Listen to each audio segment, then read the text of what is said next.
Hey guys, in this quick video, I'm going to share with you my review of the CapCut Pro, if it's actually worth using and worth buying. So first thing first, what are the pros? The first thing is you're gonna have access to keyframe animation, chroma key, and 3D effects. Also for the retouch, and I will just show you right here what you would get here. So here you're gonna have the retouch where you're gonna have like skin here, and you're going to find plenty of things that are hidden behind a paywall. Also for example, for the face here that you can use.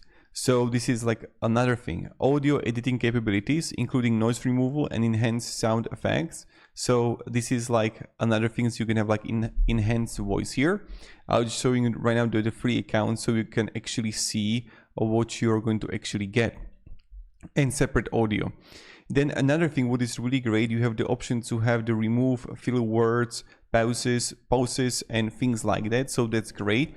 Then like another important things are the transitions. So here you're gonna find plenty of amazing transitions that you see, like plenty of, let's say if you're a YouTuber, like professional YouTubers are using.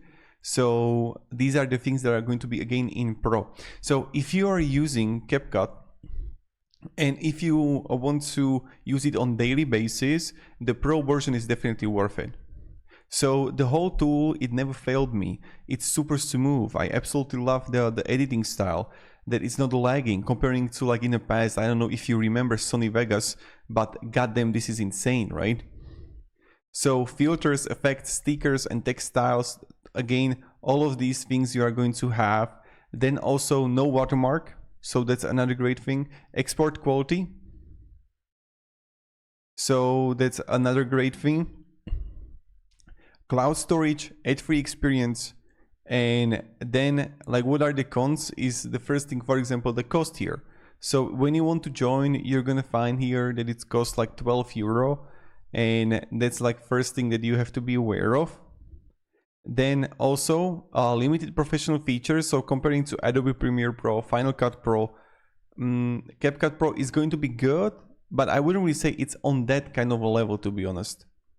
And then you're going to find also kind of like limited customization and no team collaboration.